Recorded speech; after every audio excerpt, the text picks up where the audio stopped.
मैं एक और बात बता दूं, बहुत महत्वपूर्ण बात बताने जा रहा हूं, ध्यान रखिएगा, इसको ब्रेकिंग कर सकते हैं आप। मैं रहने वाला हूं छपरा का, सारण मेरा कॉन्स्टिट्यूंसी है। 6 विधानसभा पड़ता है सारण लोकसभा में और 4 पड़ता है महाराजगंज लोकसभा में। घर भी महाराजगंज लोकसभा में है और महाराजगंज लोकसभा में हमारी जाति के भूमिहारों की संख्या बहुत अच्छी है। तो अगर मुझे चुनाव लड़ना हो तो मेरे लिए नेचुरल कॉन्स्टिट्यूंसी होता है महाराजगंज, लेकिन मैं लड़ूंगा सारण से, जहां हमारी संख्या बहुत कम है। लालू यादव जी यादवों के नेता हैं, कोई यादव समाज में उनको कोई अच्छा व्यक्ति नहीं दिखाई देता। जब अपने बेउर जाते हैं तो पत्नी को मुख्यमंत्री बनाते हैं, और जब बच्चे बालिग हो जाते हैं तो बच्चों को जो है राज्यसभा भेजते हैं, उप मुख्यमंत्री बनाते हैं, मंत्री बनाते हैं, ये काम करते हैं। वही हाल मांझी जी का है, वही हाल कुशवाहा जी का है, वही हाल रामविलास पासवान जी का है। जिसकी भी बात आप करेंगे, ये सब जाति का मिथक लेकर चल रहे हैं और लोग उसमें बेवकूफ बनते हैं। और लोग बेवकूफ इसलिए बनते हैं कि उपाय भी नहीं रहता है। एक वो सांपनाथ है, एक वो नागनाथ है। किसी पार्टी का मैं कह रहा हूँ, सारे पार्टियों से ऑफर है। जेडीयू की तो बात ही मत कीजिए, कोई तीर छाप का मतलब हो गया, तीर पर जो खड़ा होगा वो चाहे 24 हो चाहे 25 हो, उसका जमानत जब्त होगा। नहीं, लेकिन हमारा सवाल दूसरा था। आप जिन 20 सीटों की बात कर रहे हैं उसको लेकर भी मुलाकात हो रही है जेडीयू, बीजेपी और आरजेडी के नेताओं की। मैं कह रहा हूं ना कि खुद लड़ जाओ या बेटे को लड़ा लो, ऐसे ऑफर्स है, इससे बात हटा दीजिए, विषय वो नहीं है।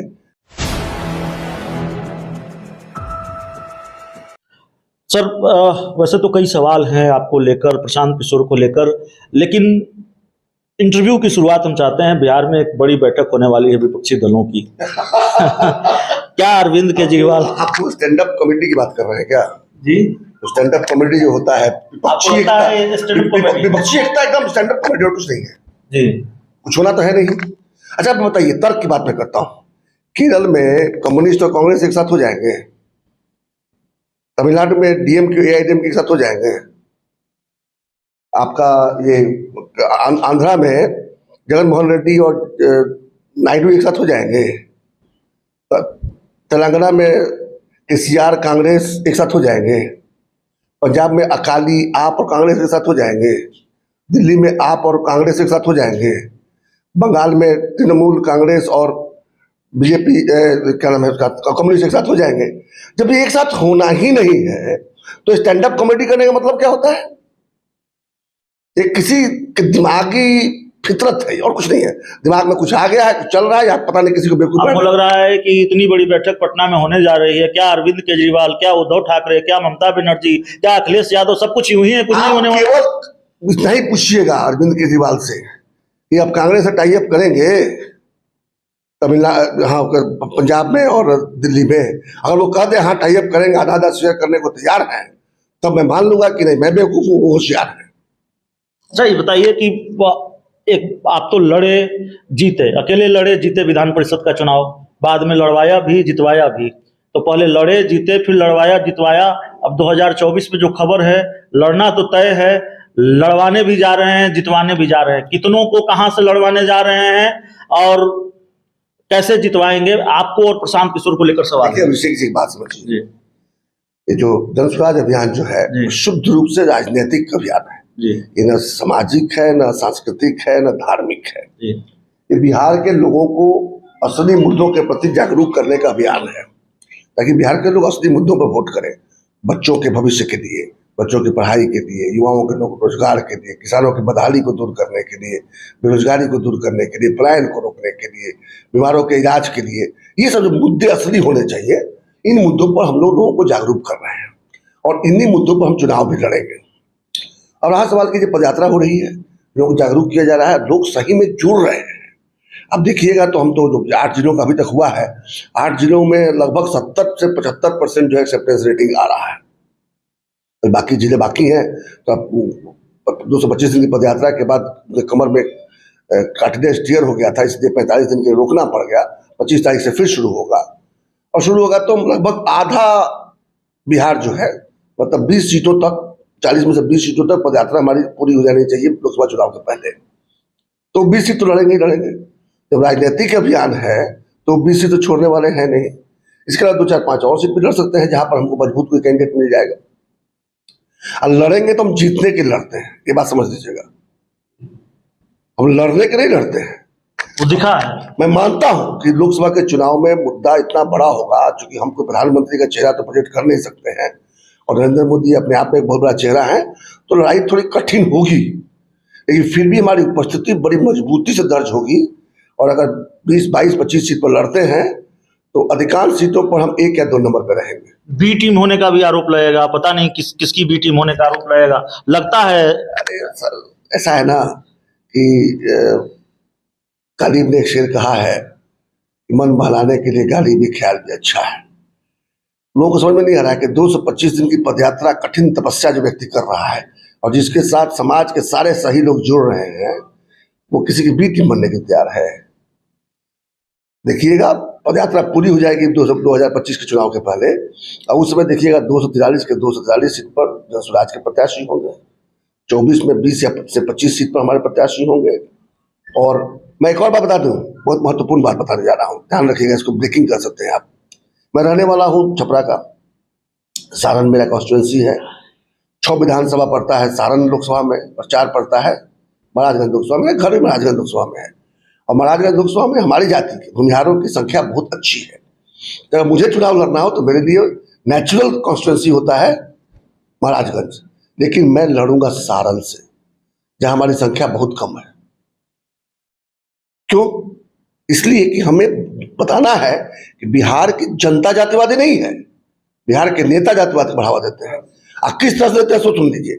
लालू यादव जी यादवों के नेता हैं, कोई यादव समाज में उनको कोई अच्छा व्यक्ति नहीं दिखाई देता।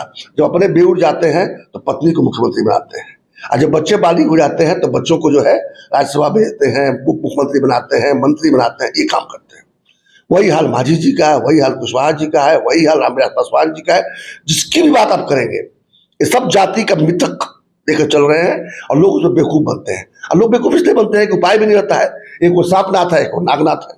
पूरा अधिकार है आपको, हमारे पास जो जानकारी है या जो मैं कहने जा रहा हूं उसको आप खारिज कर दें, लेकिन जानकारी यही है कि क्या जेडीयू, क्या आरजेडी और क्या भारतीय जनता पार्टी, इन दलों के नेता लगातार आप लोगों के संपर्क में हैं। कई नेता, सारे नेता तो हम नहीं कहेंगे, संपर्क में नहीं है, ऑफर है। ऑफर है कि यहाँ से चुनाव लड़िए, वहां से चुनाव लड़िए, ऑफर है। आप नहीं तो अपने बेटे को लड़ा दीजिए, ऐसा ऑफर्स हमारे पास में है। लेकिन प्रशांत किशोर, सच्चिदानंद राय यहाँ पर विधायक बनने, सांसद बनने, विधान पार्षद बनने नहीं आए हैं। हमें बिहार को, आरजेडी से भी ऑफर है, जेडीयू बीजेपी से नाम नहीं लूंगा किसी पार्टी का, मैं कह रहा हूँ सारे पार्टियों से ऑफर है।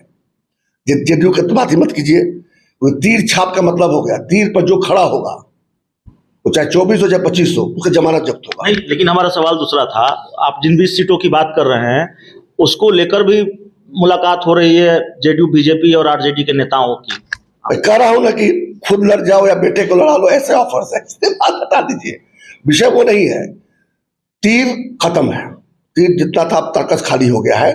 जो तीर छाप पे लड़ेगा, लोकसभा लड़े या विधानसभा लड़े, उसकी जमानत बचा ले तो बहुत बड़ी बात है। आपको तो पता होता है कि गठबंधन है तो कौन तेल है कौन पानी है। बीजेपी नीतीश कुमार की दोस्ती थी, आपने कहा था कि नीतीश कुमार तेल की तरह हमेशा ऊपर रहना चाहते हैं।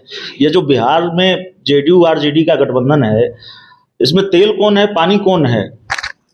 तेल पानी की बात नहीं, तेल तो आज भी तेल ही है, लेकिन पानी जो बना है ना, उसको सीधे से बेवकूफ बना रहे हैं नीतीश कुमार। तेजस्वी यादव में राजयोग है। तेजस्वी यादव को सबसे पहले तो ये शर्त रखनी चाहिए कि मैं मुख्यमंत्री बनूंगा। 43-42 सीट वाले लोग मुख्यमंत्री बनेंगे और 80 वाला जो है उनका दीवान बनेगा, ये ठीक नहीं है। मुझे पहले उनको शर्त रखनी चाहिए। लेकिन क्या है, ये झूठ मूठ का ये विपक्षी एकता, लोकसभा, प्रधानमंत्री, ये सब खेल जो तेजस्वी जी खेल रहे हैं ना, कल तेजस्वी जी को बेवकूफ बनाने के लिए खेल रहे हैं। एक सवाल चिराग पासवान को लेकर है, बड़े एक्टिव हैं बिहार की राजनीति में, विधायक नहीं है उनके पास, अपनी पार्टी के अकेले सांसद हैं। नारा खूब लगता है बिहार का सीएम कैसा हो, चिराग पासवान जैसा हो, और उनकी पार्टी के तो लोग ये भी कह रहे हैं कि बीजेपी को चिराग पासवान को सीएम का चेहरा बनाना चाहिए। अच्छा ये बताइए कि क्यों बनाना चाहिए? अभी आपने बता दिया कि 0 MLA, अकेले MP, और वो चेहरा बन जाए क्योंकि रामविलास जी के पुत्र हैं। बिहार की विडंबना यही है कि लोकतंत्र को तो उन्होंने ताक पर रख दिया है। फलनवा के बेटा है इसलिए हम बहुत बड़े पहलवान हैं। तेजस्वी जी की बात कीजिए, छोटे चिराग की बात, चिराग जी तो 0 पर आउट है, वो बात छोड़ दीजिए। अगर बात करें तेजस्वी जी की, तेजस्वी जी लोकसभा में तो 0 पे आ गए, विधानसभा में कुछ ऐसी परिस्थितियां बनी कि कुछ सीट जीत गए। उनसे पूछिएगा कि उनकी काबिलियत क्या है, तो एक ही काबिलियत आएगा कि लालू प्रसाद जी के पुत्र हैं वो। बाकी कौन सा तीर चला लिए भाई साहब? पढ़ाई किए तो फेल किए, खेले तो फेल किए, राजनीति में आए तो कमाल कर रहे हैं, तो कमाल तो जीवन में किए हैं। तो ऐसे लोगों के भरोसे बिहार नहीं छोड़ा जा सकता। बिहार के सुनिए, बिहार के काबिल लोग सामने आएंगे, बिहार के सही लोग, सही सोच वाले सामूहिक प्रयास से बिहार में व्यवस्था परिवर्तन के लिए तत्पर हो चुके हैं। प्लेटफॉर्म का नाम है जनसुराज। तेजस्वी या चिराग में से किसको सीएम पद के लायक मानते हैं? मानते भी हैं या नहीं मानते? दोनों के दोनों नालायक है, कोई किसी काम का लायक नहीं है। तेजस्वी और चिराग दोनों नालायक हैं। दोनों का परिचय यही है कि प्रणवा के पुत्र हैं। देखिए हमारे साथ सचिदानंद राय थे और देखिए केमिस्ट्री जम गई है सचिदानंद राय और प्रशांत किशोर की। 20 सीट की वाली ब्रेकिंग न्यूज आपने दे दी है, और क्या क्या करने जा रहे हैं 2024 में? 24 में देखिए, 24 तो लड़ना नहीं चाहते थे, उनको लड़ना नहीं चाहिए था, क्योंकि व्यवस्था परिवर्तन करना है तो पटना में करना है, दिल्ली अभी दूर है। बहुत सारे IAS IPS हम बहुत प्रैक्टिकल हैं, दिल्ली भी दूर है हमारे लिए।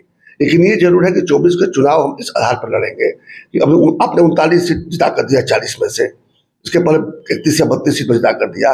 बड़ा गुजरात मॉडल की बात होती है, लेकिन जीतने के बाद कैसे केंद्र की सरकार जो मजबूती से चले, इसी पर ध्यान रहता है नरेंद्र मोदी जी और उनकी टीम का। बिहार के लिए अगर पिछले 9 वर्षों में चुनाव आता है तो 10 वर्ष हो जाएगा। 9 वर्षों में अगर बिहार के विकास के लिए समीक्षा बैठक में नरेंद्र मोदी जी बुलाए होंगे, ऐसा कोई सबूत दे दे तो कल से मैं कमल छाप का झंडा लेकर निकल जाऊंगा। यहाँ केवल सीरियस से बिहारियों को बेवकूफ बनाया जाता है। लोकसभा में नंबर दिए जाते हैं ताकि वहां सरकार मजबूत बन सके, और विधानसभा में नीतीश जी को सर पर बैठा दिया जाएगा। यही तो किया इन्होंने। बहुत सारे IAS IPS अधिकारी जुड़े हैं आप IAS IPS की बात कर रहे हैं? IAS IPS, doctor, engineer, lawyer, chartered accountant, professionals, अच्छे लोग, जितने सही लोग हैं बिहार में, वो सब इस प्लेटफॉर्म से जुड़ रहे हैं। अधिकारियों को, डॉक्टरों को भी मैदान में उतारेंगे 2024 में? नहीं, जो आ रहे हैं सब चुनाव लड़ने के लिए नहीं आ रहे हैं। ये तो आपका भ्रम दूर कर दो। हो सकता है कि कुछ लोगों को लड़ाए चुनाव लोग, लेकिन अधिकांश लोग सिर्फ इसलिए आ रहे हैं कि वो बिहार में बदलाव चाहते हैं। कुछ IAS IPS अधिकारी आपकी तरफ से चुनाव लड़ेंगे? मैं कह नहीं सकता कि लड़ेंगे, लेकिन लड़ भी सकते हैं। तो चलिए, हमारे साथ सचिदानंद राय थे। न सिर्फ प्रशांत किशोर और सचिदानंद राय की जोड़ी जम गई है, जनसुराज के महत्वपूर्ण चेहरे हैं, बल्कि बिहार की राजनीति के एक कद्दावर चेहरा है। बीजेपी के बड़ा चेहरा रहे, और साख और रसूख यह कि बीजेपी से बगावत कर अकेले चुनाव लड़ा तो पूरी ताकत लगाकर भी बीजेपी वो चुनाव नहीं जीत गई। रसूख यह कि विधान परिषद के चुनाव में अपने दम पर निर्दलीय उम्मीदवार को जिता दिया, जहां से उस उम्मीदवार के जीतने की उम्मीद नहीं थी, मजबूत उम्मीदवार मैदान में थे। तो इस इंटरव्यू में, इस चर्चा में इतना ही। बहुत बहुत धन्यवाद।